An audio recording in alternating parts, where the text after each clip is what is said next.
కోరికలు తీరాలంటే వాళ్ళు కల్పవృక్షం దగ్గరికి ఎడతారు. కల్పవృక్షానికి చెప్తారు, అది చిగురు వేసి పువ్వు పూసి కాయ కాసి పండయి ఇస్తుంది. దరిద్రేభ్యో భద్రాం శ్రియమనిశమహ్నాయదతౌ. ఈ లోకంలో ఉన్న వాళ్ళకి ఆ బెంగ లేదు. అమ్మా అనొక్కసారి పిలిచి నమస్కారం చేస్తే చాలు, వెంటనే నేనున్నాను రా బిడ్డా అని అమ్మవారు కాపాడుతుంది. మీకు నేను ఒక మాట చెప్తే మీరు ఆశ్చర్యపోతారు. ఈ శ్లోకం ఎంత శక్తివంతమో తెలుసా? మీరు తప్పించుకోలేనంత పెద్ద ఉపద్రవం వెంట తరిమేస్తుంటే వెనకాతల ఏం చెయ్యాలో తెలియనప్పుడు ఈ శ్లోకం జరిగితే చాలా రక్షిస్తుంది అమ్మవారు. అంత శక్తివంతం. చండీపరదేవత అనుగ్రహం అంటే అలా ఉంటుంది. అందుకే చండీ చరణౌ అని చండీపరదేవతని స్తోత్రం చేశారు శంకరాచార్యులు వారి ఈ శ్లోకంలో. అటువంటి అమ్మవారి పాదాలు పట్టుకుంటే సంస్కారవంతం చేస్తుంది మనస్సు. ఇక్కడ మీరు నన్ను ఒక ప్రశ్న అడగచ్చు, ఏమండి ఒకవేళ అసలు కోర్కెల మీద వ్యామోహం పోక, అసలు వ్యామోహం అనేటటువంటిది పోతే కదండి ధర్మబద్ధం చేసుకుందామన్న కోరిక. ఆయన అలా చెప్తాడు కానండి, ఏడాదికి ఒకసారి వచ్చి ఇవన్నీ అనుభవించడంలో ఎంత సంతోషంగా ఉంటుంది. ఏమిటి ధర్మచట్రం అని పట్టు కూర్చుంటే ఎక్కడ తీరుతాయండి? చేసే పుణ్యం చేస్తున్నాం కదా, ఇవి నడుస్తాయి అని అంటావేమో. అందుకే అలా నన్ను నేను నిగ్రహించుకోలేకపోతే, ఒకవేళ ధార్మికమైన జీవనం నేను చెయ్యలేకపోతే ఎవరితో చెప్పుకోవాలో తెలుసా విషయం? అమ్మవారితోటే చెప్పుకోవాలి.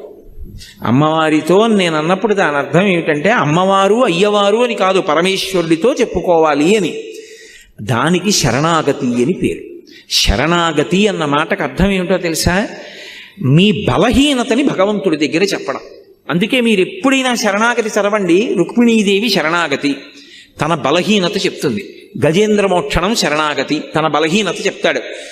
ఈశ్వర, మీరు నాకు మనస్సు ఇచ్చారు, ఇంద్రియాలు ఇచ్చారు, బలం ఇచ్చారు, బుద్ధినిచ్చారు, శాస్త్రం ఇచ్చారు, గురువునిచ్చారు, ధర్మచక్రం దాటి పనులు చెయ్యొద్దన్నారు. కానీ నా మనసు వెంపర్లాడిపోతోంది అక్కర్లేని కోరికలు తీర్చుకోమని. ఈశ్వర, నన్ను నేను నిగ్రహించుకోలేకపోతున్నాను, నా మనసును నేను వశం చేసుకోలేకపోతున్నాను, నేను దానికి లొంగిపోతున్నాను, తప్పులు చేస్తున్నాను, మీరే నన్ను ధర్మంలో నిలబడేటట్టు చెయ్యండి, ఇక నన్ను నేను నిగ్రహించుకోలేకపోతున్నాను అని ఉన్న మాట ఉన్నట్టు ఈశ్వరుడి దగ్గర చెప్పాలి. అంతేకాని ఆయన దగ్గరికి వెళ్ళి మహానటుడిలా పరమ ఉత్తముళ్ళ నిలబడకూడదు. తప్పు చేస్తే ఈశ్వరా నిన్న తప్పు జరిగింది, ఈ తప్పు చేశాను, వేరొకసారి నా జీవితంలో ఇటువంటి తప్పు జరగకుండా, నేను ఉద్రేకం పొందకుండా నన్ను కాపాడండి అని నువ్వు చెప్పుకోవాలి. దానికి శరణాగతి అని పేరు. దుర్జటి కాళహస్తీశ్వర శతకంలో శరణాగతి చేశాడు.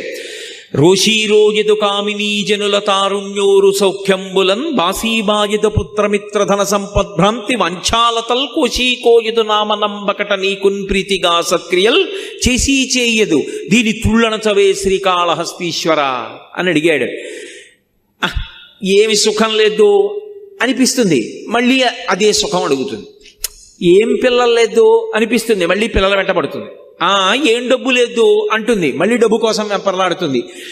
ఇలా వదిలిపెట్టినట్టుంటుంది, మళ్ళీ ఇలా పట్టుకుంటూ ఉంటుంది. దీన్ని నేను ఆపలేకపోతున్నాను శంకర, మీరు దీన్ని నిగ్రహించండి అన్నాడు. అంటే శరణాగతి అన్న మాటకు అర్థం ఏంటంటే మీ బలహీనత మీరు పరమేశ్వరుడికి చెప్పడం. దానికి శరణాగతి అంటారు. అప్పుడు అది రెండో మార్గం. మనమే ధార్మికంగా బతకకపోతే అది భగవంతుడికి చెప్పాలి, అమ్మవారితో చెప్పాలి. వెళ్ళి అమ్మా ఇలా అవుతోంది, నన్ను నేను నిగ్రహించుకోలేకపోతున్నాను, తప్పు చేస్తున్నాను, అమ్మా నువ్వు నాకు ధర్మమునందు అనురక్తి అని ఆవిడ దగ్గర ఒప్పుకొని బలహీనత చెప్తే ఆవిడ అనుగ్రహిస్తుంది. మీరు మళ్ళీ నన్ను ప్రశ్నిస్తారు నాకు తెలుసు. అసలు కామం ఆవిడ ఇవ్వకపోతే దరిద్రం వదిలిపోయిందిగా. అసలు కామం పెట్టడం ఎందుకు? ఆవిడే పెట్టబట్టి కదా ఈ అల్లరంతా వచ్చింది. పెట్టకుండా ఉంటే గొడవ వదిలిపోనుగా. ఆవిడెందుకు పెట్టిందంటే ఒక ఉత్తమమైనటువంటి ప్రయోజనం కోసం ఆవిడ కామాన్ని ఇచ్చింది. కామము మనసులో పుట్టి అది ధర్మబద్ధమై ప్రహృష్టమైనటువంటి మనసుతో భార్యాభర్తల సంగమం వల్ల తేజోవంతమైన కొడుకు పుడతాడు. వాళ్ళిద్దరి యందు అనురక్తి లేదనుకోండి, అనురక్తి లేకపోతే తేజో విహీనమైన సంతానం కలుగుతుంది, అనురక్తి చేత తేజోవంతమైన సంతానం కలుగుతుంది. బాలకాండ స్కందోత్పత్తిలో అదే చెప్తారు. కాబట్టి ఇప్పుడు అటువంటి కొడుకు పుడితే పితృరుణం నుంచి విముక్తుడవుతాడు. పితృరుణం నుంచి విముక్తుడు అవ్వాలంటే కామం ఉండాలి, కానీ కామము ధర్మబద్ధము కావాలి. నీ భార్య ఎందుంది, అదేం బంధించదు, అదేం పట్టుకోదు. అదే సీతమ్మ అంటుంది, నివర్తయ మనోమత్త స్వజనే క్రియతాం మనః. నీ వారి యందు నీ మనస్సుంచుకో, ధర్మం అయిపోయింది. నీ వారి యందు మనసుంచుకోకపోతే ప్రమాదానికి కారణమైపోతుంది. కాబట్టి ఇప్పుడు ఆవిడెందుకు ఇచ్చింది? పితృరుణం నుంచి విముక్తుడివికా అని ఇచ్చింది. కానీ అది మన బలహీనతగా మారిపోతే అదే అమ్మవారితో చెప్పాలి. అందుకే శరణాగతి ఎంత గొప్పదో తెలుసా అండి. అసలు శరణాగతి నోటితో చెప్పడం కాదు, శరణాగతి త్రికరణ శుద్ధిగా చెయ్యగలిగితే నయితి అంటూ జ్ఞాన మార్గంలో వెళ్ళినప్పుడు చిట్ట చివర ఏ లక్ష్యాన్ని చేరుతాడో, శరణాగతి మార్గంలో కూడా అదే ప్రయోజనానికి వెంటనే వెళ్ళిపోతాడు. సజ్జ ఫలితం, ఉత్తరక్షణం వెళ్ళిపోతాడంతే. అంత గొప్పది శరణాగతి. ఎందుచేత అంటే మీరు ఇక్కడ ఒక విషయాన్ని బాగా పసిగట్టవలసి ఉంటుంది. నేను ఉదాహరణ చెప్తే మీరు పట్టుకుంటారు. ఒక రాజుగారు యుద్ధం చేస్తున్నాడు, మత్తగజం మీద నిలబడి శత్రువులతో యుద్ధం చేస్తున్నాడు. పక్కన ఓ బంటు కనపడ్డాడు. వాడిని అన్నాడు యుద్ధం చేస్తూ, ఇవాళ రాత్రి 9 గంటలకు ఒకసారి నువ్వు నా శిబిరంలో కలువు అన్నాడు. ఆ సైనికుడు అన్నాడు, నేను సామాన్యమైన సైనికుణ్ణి, రాత్రి సేనాధిపతులు వస్తారు, మండలాధికారులు వస్తారు, ప్రజల్ని అక్కడ రాజ్యం పరిపాలనలో ఉన్న ఉన్నతాధికారులు వస్తారు, మీ దగ్గర విషయాలు కనుక్కోవడానికి నిర్ణయానికి మంత్రులు వస్తారు. 9 గంటలకి నేను మిమ్మల్ని ఎలా కలవగలను? వాళ్ళందరూ వెళ్ళాక రావాలి, అప్పటికి తెల్లవారిపోవచ్చు, మీరు కాసేపు విశ్రాంతి తీసుకోవచ్చు. ఎలా కలుస్తాను సామాన్య సిపాయిని అన్నాడు. ఇది నీ దగ్గర ఉంచుకో. రాజు ఉంగరం విసిరాడు. వాడు చూశాడు ఇలా ఉంగరం వంక, అది రాజముద్ర, తన రాజు ఉంగరం కాదు, శత్రురాజు ఉంగరం. అది అడిగిపోయాడు. అయ్య బాబో, ఇదేమిటి శత్రురాజు ఉంగరం ఇచ్చారు నాకు అని. మాట్లాడకు. అది పట్టుకుని 9:15 ఎవరిని అడక్కు నా దగ్గరికి వస్తానని అలా దూరంగా తిరుగుతుండు చాలు. 9 అయ్యేటప్పటికి నేను నా దగ్గరికి తీసుకొచ్చేస్తాను. 9:15 అయింది. శత్రురాజు ఉంగరం చేత్తో పట్టుకుని ఎవరిని అడగకుండా అలా దూరంగా చీకట్లో తిరుగుతున్నాడు. రాజుగారు అక్కడ పడుకున్నది. పహరా కాస్తున్న సైనికులు వచ్చి పట్టుకున్నారు. ఎందుకు తిరుగుతున్నావు నువ్వు ఇక్కడ అన్నాడు. ఆయన ఏం చెప్పొద్దన్నాడు రాజు. ఏమీ చెప్పలేదు. ఎందుకు తిరుగుతున్నాడు వీడిక్కడ? వీడికి అవసరం లేదే రాజుగారి శిబిరం దగ్గర. ఒళ్ళంతా వెదిగారు. శత్రురాజు ఉంగరం దొరికింది. ఇప్పుడు ముందు ఎవరు వాడిని తీసుకెడతాడో వాడికి పదోన్నతి వస్తుంది. అందుకని గబగబా ముందు రాజుగారి దగ్గరికి తీసుకెళ్లారు. మహారాజా, శత్రురాజు ఉంగరం ఉంది వీడి దగ్గర, తీసుకొచ్చాం. మహారాజు అన్నాడు, నేను మాట్లాడతాను, మీరు బయటికి వెళ్ళిపోండి అన్నాడు. అని ఒరే, నా ఉంగరం ఉన్నవాళ్ళు చాలా మంది ఉన్నారు బయట, శత్రురాజు ఉంగరం ఉంది కాబట్టి 9 అయ్యేప్పటికీ నా దగ్గరికి వచ్చేసావు. చూసావా? అది శత్రురాజు ఉంగరం అని తెలిస్తే చాలు, నీకు పనికొచ్చింది. ఇది నన్ను పాడు చేస్తోంది, ధర్మబద్ధము కావట్లేదు, అందుకని నేను పాడైపోతున్నానని నువ్వు గుర్తుపట్టగలిగితే చాలు. అమ్మవారికి ఆ మాట త్రికరణ శుద్ధిగా చెప్తే చాలు, అమ్మవారు జోక్యం చేసుకుని తన దగ్గరికి తీసుకెళ్తుంది, రక్షించేస్తుంది. కానీ నోటితో ఉత్తినే వెళ్ళి నేను ఆయన చెప్పమన్నాడమ్మా అందుకు చెప్తున్నాను అని చెప్తే కాదు, త్రికరణ శుద్ధిగా నేను ధార్మికంగా బ్రతకలేకపోతున్నాను, సాధన చేయలేకపోతున్నాను, కనీసం ఒక్కొక్కటైనా విడిచిపెట్టలేకపోతున్నాను, చిన్న చిన్నవి కూడా విడిచిపెట్టలేకపోతున్నాను, ఎప్పుడూ ప్రలోభాలే లేదు, పరమేశ్వరుడు జోక్యం చేసుకుంటే తప్ప నా జీవితం చక్కబడదు అని నువ్వు భగవంతుడికి చెప్తే దాన్ని శరణాగతి అంటారు. అందుకే కలియుగంలో భగవంతుడు 2 ప్రధాన సాధనములు ఇచ్చాడు కలి నుండి తప్పుకోవడానికి. ఒకటి, సంస్కారవంతమైన పుణ్యమునందు అనువృత్తమైనటువంటి మనస్సుని సాధన చేత ఏర్పాటు చేసుకోవడం. రెండవది, అలా లేనప్పుడు శరణాగతి చెయ్యడం. శరణాగతి ఉత్తర క్షణంలో ఈశ్వరుడు వచ్చేసేటట్టు చేస్తుంది. రుక్మిణీదేవి అగ్నిజ్యోతనుడికి ఇచ్చి లేఖ పంపించింది. లేఖ పంపించి ఘనుల ఆత్మీయతమో నివృత్తి కొరకై గౌరీశు మర్యాద యవ్వని పాదంబుజతో యమందుములు గన్వంచింతురో అట్టి నీ అనుకంపన్ విలసింపని ని వ్రతచర్యన్ 100 జన్మంబులన్ నిన్నే చింతించుచు ప్రాణములు విడచదన్ నిక్కంబు ప్రాణేశ్వర శ్రీయుతమూర్తి ఓ పురుష సింహమ సింహము పాలి సొమ్ము గోమాయువు కోరు చందమున ఈ దురాత్ముడు చైత్యుడు నీ పదాంబుజ ధ్యాయనైన నన్ను వడిదా కొనిపోయదనంచునున్నవాడు ఎరుగడు అద్భుతమైన భవత్ప్రతాపమున్ అని ఆ తల్లి నువ్వు వెంటనే వచ్చి నన్ను రక్షించాలని చదివాడంతే లేఖ. శరణాగతి, ఇదిగో వస్తున్నానన్నాడు. వెనక్కి వెళ్ళి అన్నయ్యకి కూడా చెప్పలేదు. రథం ఎక్కేశాడు. వచ్చెద విదర్భ భూమికి చొచ్చెద భీష్మకు నిపురము సొరుచిరలీలం తెచ్చెద బాలన్ వేల్మిడి వచ్చెద అడ్డంబురిపులు వచ్చిన బోరన్ అన్నాడు. గబగబా బయలుదేరి వచ్చేశాడంతే. శరణాగతి ఉత్తర క్షణం ప్రయోజనాన్ని ఇచ్చేస్తుంది. ఒకటి సాధనన్నా చెయ్యాలి. అంటే సాధన ఎందు ఒడుదుడుకులుంటాయి. మనసు వెంటనే మాట వినదు. అది వింటలేదని దానితో ఘర్షణ పడకుండా మెల్లమెల్లగా ఒక్కొక్కటైన దుర్గుణములు విడిచిపెట్టే ప్రయత్నం చెయ్యాలి. అసలు నేను ఏమీ చేయలేకపోతున్నాను అనుకుంటే ఆ విషయం భగవంతుడికి చెప్పాలి. అది శరణాగతి.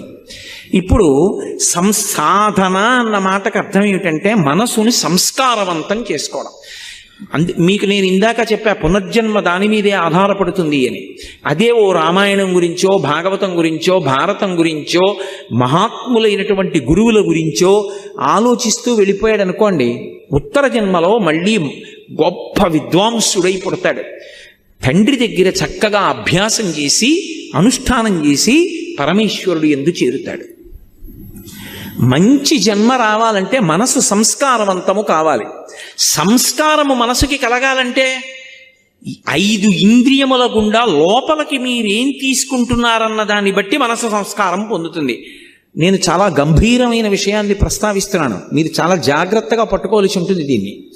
నేను ఒక మొక్క వేశాను అనుకోండి, ఆ మొక్క బ్రతకాలి అంటే అబ్బా దొరికిందండి మొక్క, నాకు దాని మీద ఎంత ప్రేమో అని తీసుకొచ్చి మా పడగదిలో పెట్టాను అనుకోండి, దానికి వెలుతురు ఎక్కడి నుంచి వస్తుంది? 2 రోజులు చచ్చిపోతుంది. అది దాని మీద నాకు ప్రేమ ఉండి అది వర్ధిల్లాలంటే దానికి నీళ్లు పొయ్యాలి, సూర్యరశ్మి తగలాలి, మేకలు తినేయకూడదు, చీడ పట్టకూడదు, పురుగులు పట్టకూడదు, కాపాడుకోవాలా వద్దా? అప్పుడైనా అది పెద్ద చెట్టు అవుతుంది. అలాగే అసలు మనస్సు సంస్కారవంతము కావాలనుకోండి, మనస్సులోకి మనసుని ప్రభావితం చేసేవి ఏవి వెడుతున్నాయి అన్నది ప్రధానం. ఇది సాధన. నీకిచ్చిన జ్ఞానేంద్రియములు 5 గుండా లోపలికి వెడుతుంటాయి విషయములు, అవి ప్రభావితం చేస్తాయి మనసుని. నేను కంటితో ఏది చూస్తున్నానో మనసు దాన్ని పట్టుకుంటుంది. అందుకే ధ్యానంలో దీపం వంక చూడండి అంటారు. దేన్ని పట్టుకోవడమైనా కష్టమేమో కానీ దీపం వంక అలా చూశాననుకోండి, ఒక్క క్షణం దీప శిఖ ఇలా వెలుగుతూ ఉంటుంది. కళ్ళు మూసుకున్నాను అనుకోండి, కళ్ళ ముందు కదులుతూ దీపశిఖ కనపడుతుంది. నేను ఏది చూస్తున్నానో అది నా మనసుని ప్రభావితం చేస్తుంది. నేను మీకు ఒక ఉదాహరణ చెప్తాను.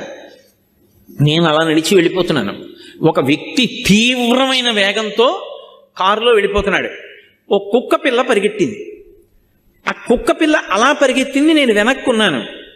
కుక్క పిల్ల కారు కింద పడిపోయిందేమో, ఒక్క క్షణంలో నేను నిత్తుటి ముద్ద చూస్తానేమో. ఇప్పుడు నా మనసు స్వస్థతగా ప్రశాంతంగా ఉంటుందా? ఏదో ఒకటి కనపడే వరకు ఉద్విగ్నతకి లోనైపోతుంది. అబ్బా ఏమవుతుందో, అంత వేగంగా వెళ్ళిపోయాడు అని. అలా వెళ్ళిపోయిన తర్వాత కుక్క పిల్ల అలా భయంతో ఉండిపోయి కారు చక్రాలు అలా వెళ్ళిపోయి బతికిపోయి కుయ్యి కుయ్యి కుయ్యి కుయ్యి అందనుకోండి, అమ్మా బతికిందిరా బాబు, ఇది చచ్చిపోవడం చూస్తే నిజంగా ఇవాళ నా మనసు వికలమైపోయి ఉండేది అనుకుని, ఈ దిక్కుమాలిన కుక్కపిల్ల ఇలాగే తిరుగుతుందో ఏమిటో అని గబుక్కుని పట్టుకుని తీసుకెళ్ళి మళ్ళీ ఎక్కడో పెట్టేసి మీరు వెళ్ళిపోరా? అయినా మీ మనసు మీద అది ఒక 10 నిమిషాలు ప్రభావం చూపిస్తుంది. అది ఏమైనా అయిపోయి ఉండుంటే అని. ఒక విషయాన్ని మీరు చూస్తే మీ మనసు తీవ్రంగా కదిలింది, నిరంతరం మనసుని పాడు చేసేవే చూస్తుంటే మనసు సాత్వికంగా ఎందుకు ఉంటుంది? ఉంటుందా? ఉండమంటే సంస్కారం ఏర్పడమంటే ఏర్పడుతుందా? ఒక్కనాటికి రాదు. అలాగే చెవులు.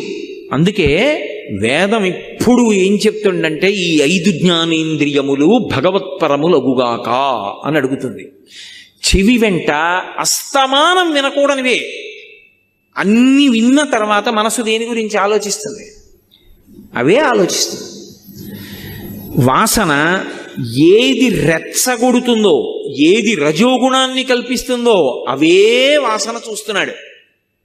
మనస్సు తీవ్రంగా కదలకుండా ఎలా నిలబడుతుంది? తినకూడనివి తింటున్నాడు. మనసు వ్యగ్రతతో ఉండకుండా ఎలా ఉంటుంది? ముట్టుకోకూడనివి ముట్టుకుంటున్నాడు. మనసు వ్యగ్రత పొందకుండా ఎలా ఉంటుంది? ఇప్పుడు మనసు సంస్కారవంతం కావాలి అని చెప్తున్నాయా, చాలా మంచిగా ఉండండి అని చెప్పి కంటి నుంచి లోపలికి వెళ్ళకూడనివి, చెవి నుండి లోపలికి వెళ్ళకూడనివి అన్నీ లోపలికి పంపిస్తున్నావు. మనసు ప్రశాంతంగా ఉండు అంటే ఉంటుందా నాకు చెప్పండి. మీకు నేను ఒక కుక్క పిల్ల ఉదాహరణ చూపించా.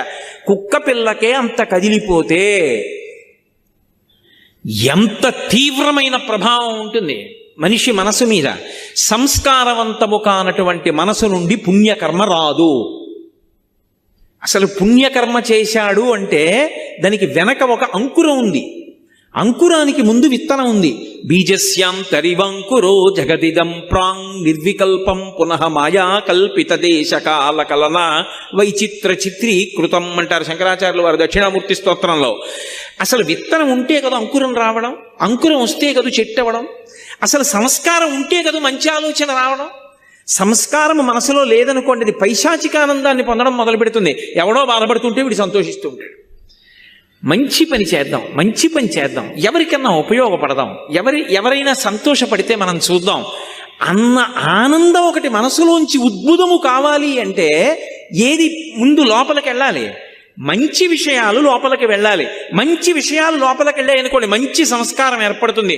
మహాత్మా గాంధీ గారు రైలు పెట్టే చివర నిలబడ్డారు, రైలు వెళ్ళిపోతుంది. అకస్మాత్తుగా ఇంక చెప్పు జారిపోయింది ఒక కాల్ది. వెంటనే రెండో చెప్పు వదిలేశారు. పక్కనున్నవాడు అన్నాడు, అది రెండో చెప్పు వదిలేశారు ఎందుకన్నాడు. ఆయన అన్నారు, ఒక చెప్పు ఉంటే నాకెందుకు ఉపయోగపడుతుంది, రెండు వదిలేస్తే దొరికిన వాడికి ఉపయోగపడతాయి, అందుకే వదిలేశాను. అంత ఉత్తరక్షణ నిర్ణయం ఎలా చేశారు అంటే మనసు సంస్కార భూయిష్టం.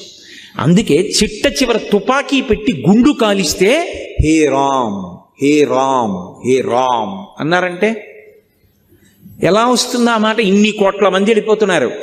భీష్మాచార్యుల వారికి స్వచ్ఛంద మరణం ఉంది కాబట్టి విష్ణు సహస్రం చెప్పారు. దశరథ మహారాజు గారికి రాముడి మీద పుత్రవ్యామోహం ఉంది కాబట్టి రామా అన్నాడు. సామాన్యుడు గాంధీ గారు హే రామ్ అంటూ వెళ్ళిపోయారంటే ఎంత సంస్కారవంతమైన పుణ్యపురుషుడయ్యి ఉండాలి. అటువంటి వారు మనకి జాతిపిత కావడం మనం ఎంత గర్వించదగ్గ విషయం.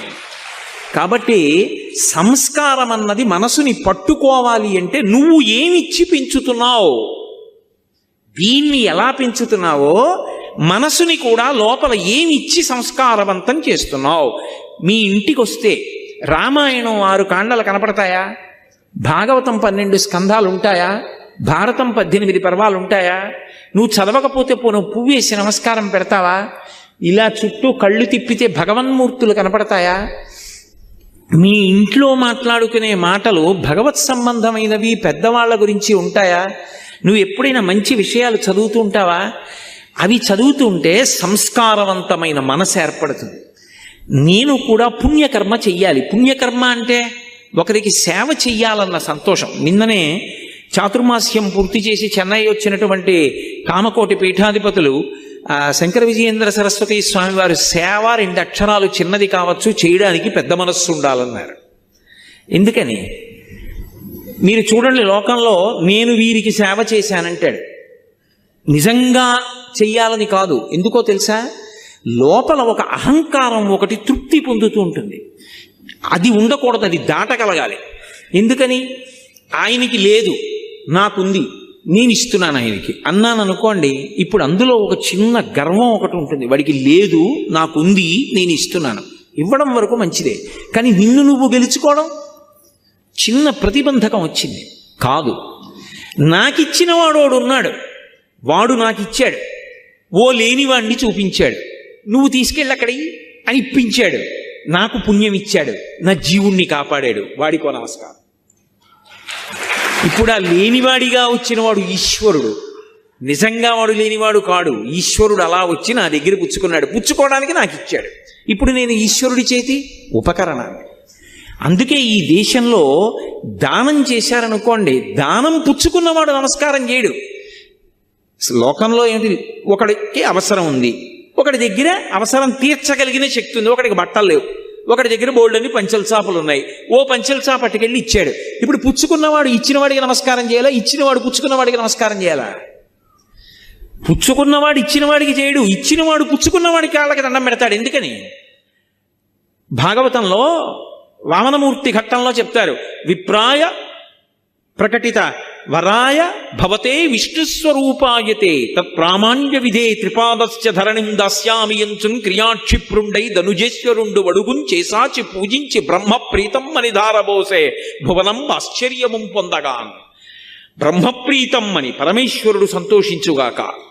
ఆయన రూపంలో వచ్చినవాడు ఈశ్వరుడు. ఇవ్వగలిగినటువంటి ప్రజ్ఞనిచ్చింది ఆయనే. లేకపోతే నేనెక్కడి నుంచి ఇస్తాను? ఇవ్వగలిగానంటే ఆయన అనుగ్రహం.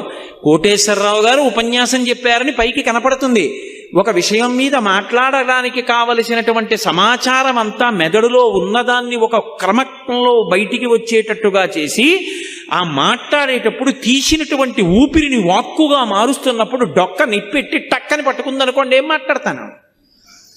అలా పట్టుకోకుండా 2 గంటల పాటు విషయాన్ని ఒక క్రమంలో వాక్యాలుగా మార్చగలిగినటువంటి ప్రజ్ఞనిచ్చి మాట్లాడిస్తున్న వాడొకడు లోపల ఉన్నాడు. వాడు మాట్లాడుతున్నాడు. ఈ మైక ఉపన్యాసం మాట్లాడుతున్నది, నేను మాట్లాడింది ఇది మాట్లాడుతోంది. ఇది నా ముందు ఎలా ఉంటుందో వాడి ముందు నేను అలా ఉన్నాను. అది పోతన గారు. అందుకే పలికిది భాగవతమట, పలికించు విభుండు రామభద్రుండట, నే పలికిన భవహరమగునట, పలికెద వేరొండుగాధ పలుకగనేలా. నేనా పలుకుతున్నది, రామచంద్రమూర్తి నా చేత పలికిస్తున్నారన్నారు మహానుభావుడు. ఇది సనాతన ధర్మంలో సేవ. మీరందుకే ఎప్పుడైనా ఒక విషయం గమనించండి, సేవ అన్నది మొదట ఎవరి దగ్గర ప్రారంభం అవుతుందంటే భగవంతుడి దగ్గరే ప్రారంభం అవుతుంది. ఆయన చెయ్యనిది మనం చేసేది ఉండదు. సేవ ఎక్కడ మొదలు? భగవంతుడి దగ్గరే మొదలు. మీరు భాగవతం చదవండి. భాగవతంలో కృష్ణలీలలు అని ఉంటాయి. కృష్ణలీలలన్నీ ఏమిటి? కృష్ణలీలలన్నీ సేవయే. ఆయన కాళీయుడి పడగల మీదకెక్కి తాండవం చేశాడు. ఇప్పటికీ వెంకటేశ్వర స్వామి వారికి సుప్రభాతం చేస్తే మనం అందులో ఇప్పటికీ చెప్పట్లేదు, శ్రీవేంకటాద్రిశిఖరే శిరసశ్రుతీనాం అంటూ, స్వామి నువ్వు ఆ కాళీయుడి పడగల మీద పాదాలు పెట్టావు, వెంకటాచల పర్వతాల మీద వెంకటాచలం శిఖరం మీద పాదాలు పెట్టావు అంటాం. ఆయన పాము మీద ఎక్కి నాట్యం చేయడం ఏమిటండి? లోకంలో ఎవడైనా చేస్తాడా? పాము పడగల మీద 101 పడగల మీదకి ఎక్కి నాట్యం చేయడం ఏమిటి? అది కూడా మామూలుగానా?